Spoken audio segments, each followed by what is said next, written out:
मेरा पति दुबई में अरबी औरतें के यहाँ काम करता था और वह भी औरतों की सेवा करने के लिए रोज तेल में फिटकरी का एक टुकड़ा मिलाकर एक कोने में छिपा देता। जब मुझे इस राज के बारे में पता चला तो मेरे तो होश उड़ गए, क्योंकि मेरा नाम शालिनी है।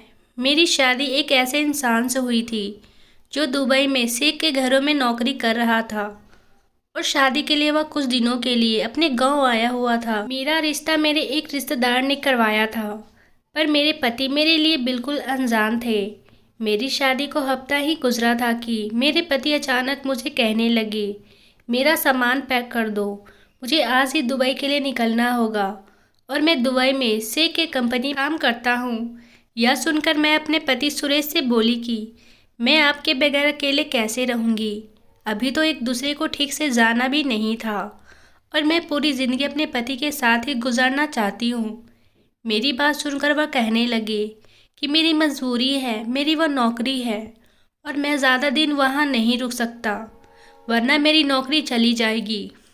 वैसे तो 1 महीने की छुट्टियाँ पर आया था, लेकिन कंपनी ने अचानक ही मेरी छुट्टी कैंसिल कर दी। उसके कारण मुझे वापस जाना पड़ रहा है। यह सुनकर मेरी आंखें नम हो गई थी और मुझे गुस्सा भी आ रहा था कि अनजान देश में मेरा पति इतना दूर नौकरी करता है। मैं रोती रोती अपने पति के सामान को उसके बैग में पैक करने लगी और वह किसी काम के लिए बाहर चले गए। जब वो बाजार से वापस लौटे तो उनके हाथ में एक थैली थी। तभी मेरी नज़र उस थैली पर पड़ी। मैं सुरेश से कहने लगी, इस थैली में क्या है, क्या मैं इसे भी इस बैग में रख दूँ? उन्होंने कहा, इस थैली में फिटकरी है और इस फिटकरी को इस बैग में ही रख दो। इतनी सारी फिटकरी देखकर हैरान हो गई और मैंने कहा कि आप वहाँ जाकर इसका क्या करोगे? यह तो बहुत सारी है, इसे तो आपके सामान का वज़न भी बढ़ जाएगा और ऊपर से एयरपोर्ट पर भी पैसे भी भरने पड़ेंगे। क्या वहाँ भी हमारे इलाके की तरह पानी गंदा आता है?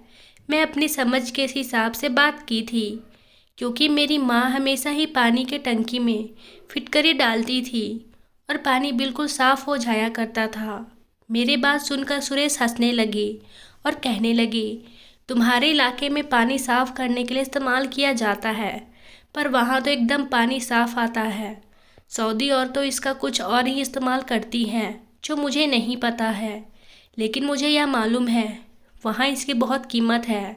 सऊदी अरब की औरतें फिटकरी को खरीदने के लिए तड़पती हैं और हर सऊदी अरब की औरतें के घर यह ज़रूर मौजूद होती हैं। मैं जब भी जाता हूँ वापस फिटकरी ज़रूर ले जाता हूँ। सुरेश ने बात सुनकर मैं दंग रह गई।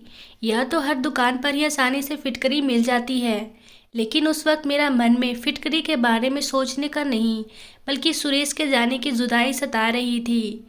मैंने उसके सामान में फिटकरी रख दी और मैंने रोते हुए उसे कहा, इतनी जल्दी हो सके वह मुझे अपने पास बुला ले। मेरे आंसू रुकने का नाम नहीं ले रहे थे। अभी तो हम दोनों ने अपनी खूबसूरत ज़िंदगी की शुरुआत की थी और इतनी जल्दी वह हमसे दूर जा रहे थे। पति के बगैर ससुराल में रहने का सोचकर मुझे थोड़ा परेशानी भी हो रही थी। मुझे इस तरह से रोता हुआ देखकर सुरेश कहने लगे, तुम ज़्यादा परेशान ना हो, वहाँ जाकर मैं तुम्हें बुलाने का इंतज़ाम कर लूँगा। मैं जानती थी यह सब झूठे बहाने हैं, लेकिन मेरे आंसू रुकने के लिए उन्होंने ही ऐसे ही बोल दिया। मेरी सास ने पीछे से आवाज़ देकर कहा, अब बस भी करो बहू, कब तक रोती रहोगी? मैं तो अपनी बेटे को विदेश चले जाने का गम कब से बर्दाश्त कर रही हूँ। सुरेश मुझे छोड़कर चले गए थे, लेकिन जब उनका फ़ोन आता मेरी सास बेशुमार बुराइयां करने लगती और मुझसे बातें करने नहीं देती। मैं इन सब बातों से तंग आ गई थी और फिर उन्होंने मुझे एक दिन बताया कि वह मुझे अपने पास दुबई बुला रहे हैं, वहाँ सारी कार्रवाई कर चुके हैं, उन्होंने मुझे कागजात भी भेज दिए हैं। यह सुनकर मैं खुश हो गई।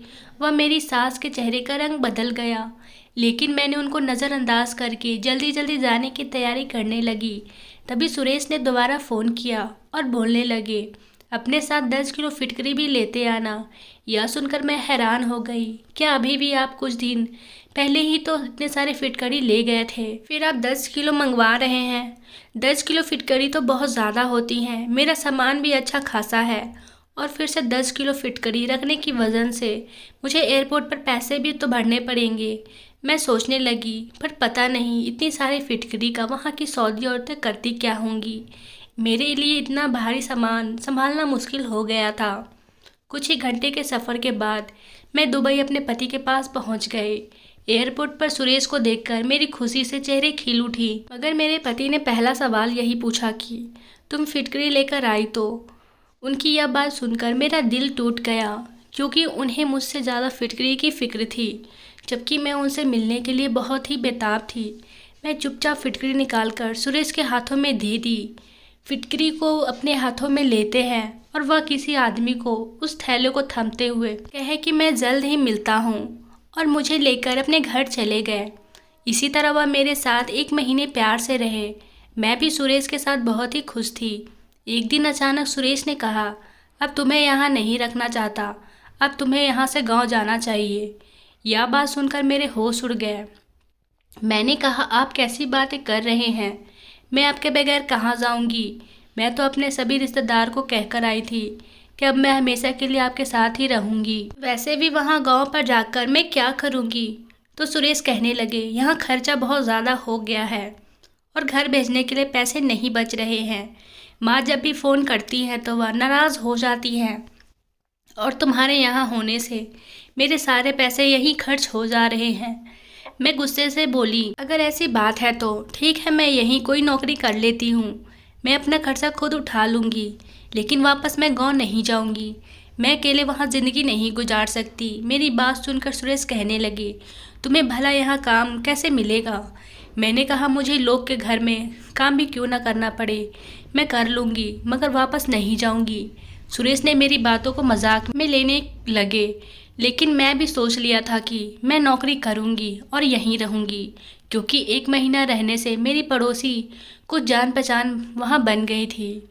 वह बोली, ठीक है, तुम्हारी जो मर्जी, जो करना है तुम जानो। मैं अगले दिन ही पड़ोसन को लेकर काम की तलाश में दूसरे के घर जाने लगी। तभी एक आलीशान घर में मुझे नौकरी पर रख लिया गया। वहाँ की औरतें बेहद खूबसूरत थी, लेकिन उन्हें हिंदी समझ नहीं आती थी, इसलिए उन्होंने मुझे इशारे में सब समझा दिया था। मैं उसके लिए किस चीज़ का तरह खाना पकाऊंगी। मैं जैसे ही किचन में गई, एक डिब्बे में वही फिटकरी के टुकड़े रखे हुए थे। यह देखकर मुझे याद आया कि मेरे पति भी तो दुबई बहुत सारे फिटकरी लेकर आए हैं। फिर मैं खाना पकाने लगी। मुझे खाना पकाते थोड़ी ही देर गुजरी थी कि मेरी एक अरबी मालकिन किचन में आई और डिब्बा से फिटकरी का एक टुकड़ा निकाल कर उसे तेल में भिगोकर एक कोने में ढककर रख दिया। पता नहीं उसने ऐसा क्यों किया था, मुझे मालूम नहीं हो रहा था। उसका अंदाज़ा छुपाने वाला था। वह नहीं चाहती थी कि मैं इसकी तरफ देखूं। खैर, मेरा पहला दिन था और बहुत ही अच्छा गुजरा था। मैं 4 घंटे काम करके वापस अपने घर लौट आई और सुरेश के घर लौटने से पहले घर का सारा काम करके खाना बना ली। जब शाम को सुरेश घर आए तो मुझे पूछने लगे कि काम मिला, तो कह दिया, हाँ बिल्कुल, और बहुत ही अच्छे घरों में मिली है और तनख्वाह भी अच्छी है। यह सुनकर सुरेश बहुत ही खुश हो गए और उन्होंने कहा, चलो आज हम दोनों मॉल घूमकर आते हैं। हम दोनों मॉल में घूम ही रहे थे, तभी सुरेश की ऑफिस की एक दोस्त मिल गया था। उनके साथ उनकी बीवी भी थी। उन लोगों ने बहुत ही खुशी से हमसे बात की, और जब उन्हें पता चला कि मैं शादी के बाद इंडिया से यहाँ आई हूँ, तो उन्होंने हम दोनों को अपने घर अगले दिन रात के खाने पर बुलाया। वह लोग अरबी थे, लेकिन उनको हिंदी समझ आती थी। अगले ही दिन हम दोनों सुरेश के दोस्त अरबी लोगों के घर गए। उनके दोस्त और उनकी बीवी ने बहुत ही खुशी से हमारा स्वागत किया। उनका 2 बेटी थी। वह हम दोनों के लिए किचन में खाना लगाने की तैयारी करने लगी। मैं भी उनके पास जाकर बोली, मैं थोड़ी आपकी हेल्प कर देती हूँ। वह मुस्कुराते हुए कहने लगी, भाभी आप बैठो, मैं बस खाना तैयार करके आती हूँ। मैं उनकी बात को अनसुना करते हुए उनकी मदद करने लगी। इस वक्त मेरी नज़र एक कोने पर रखी हुई फिटकरी की कटोरी पर पड़ गई। है देखकर मुझे रहा नहीं गया। मैंने कहा, भाभी आपको बुरा ना लगे तो मैं एक बात पूछूं, यह फिटकरी यहाँ क्यों रखी गई है और इतने सारे फिटकरी का क्या करोगी? मेरी बात सुनकर उनके चेहरे का रंग बदल गया और जल्दी से फिटकरी की कटोरी को बॉक्स में रखते हुए जल्दी जल्दी खाना बनाने लगी। तो मैं भी खामोश हो गई, क्योंकि दोबारा पूछना मुझे थोड़ा अजीब सा लग रहा था। खाना खाने के बाद हम दोनों वापस अपने घर को लौट आए थे। लेकिन मेरे दिमाग में अभी वही फिटकरी वाली बात चल रही थी। सुरेश ने मुझे चुपचाप देखे, कहने लगे, क्या बात है, कोई सवाल पूछनी है क्या? तो मैं अपने पति से कहा, मैं जिस अरबी के घर जाती हूँ वहाँ की औरतें फिटकरी को छुपाकर क्यों रखती है? यह सुनकर सुरेश हंसने लगे और कहने लगे, तुम औरतें तो छोटी छोटी बातों पर टेंशन लेने लगती हो। चलो मैं ही बता देता हूँ। तुम्हें याद है मैं तुमसे फिटकरी मंगवाया था, उस फिटकरी से मैं यहाँ की औरतों को बेचकर अच्छा खासा पैसा कमा लेता हूँ। और इनके पीछे का एक ही राज है। मैं यह राज जानने के लिए उतावली हो रही थी। तभी उन्होंने कहा, हर इलाके की अपनी रस्म और रिवाज होती है और इसी तरह इस इलाके में टोटके का इलाज यही फिटकरी है। तुम भी जब से यहाँ आई हो तुमने सारी चीज़ देखी जो इंडिया में नहीं होती, और जो इंडिया में होती है वह यहाँ नहीं होती। लेकिन अरबी औरतें इससे बिल्कुल अलग किस्म का फ़ायदा हासिल करती हैं, जो हैरान है। और अलग मेरे पति ने मुझे बताया कि अरबी औरतें पहले खास किस्म का तेल तैयार करती हैं, जो उन्होंने अपने बूढ़े बुजुर्गों से सीखा है। नारियल के तेलों में कुछ मिलाकर इसे तैयार किया जाता है। उस तेल को करीबन 2 महीने तक रख दिया जाता है। उसके बाद रोज रात को उसे तेल को फिटकरी के साथ पीसकर इस्तेमाल किया जाता है। इस अरबी औरतें हर रात को उसे अपने पेट पर लेप के रूप में लगाती हैं, क्योंकि उनका मानना है कि इस तरह उस तेल को लगाने से उनका बेटा पैदा होगा। यह बात मेरे लिए अनोखी थी और अजीब थी। आज तक मैं ऐसी बातें किसी से नहीं सुनी थी। मैं इन सब बातों को अंधविश्वास समझकर अपने पति को इस रोजगार को करने से मना कर दिया। वो भी मेरी बात मान गए। लेकिन हम अब अपने देश लौटकर अपनी नई काम पर ध्यान देने लगे और अपने पूरे परिवार के साथ मिलकर रहने लगे। दोस्तों, यह कहानी काल्पनिक है तो इसे वास्तविक ना समझें। आपको कहानी कैसी लगी कमेंट में ज़रूर बताएं और ऐसे ही मज़ेदार कहानियों के लिए हमारे चैनल को सब्सक्राइब करना ना भूलें और साथ ही साथ बेल आइकन प्रेस कर लें, ताकि ऐसे ही वीडियो मैं आपके लिए लाती रहूं। धन्यवाद दोस्तों।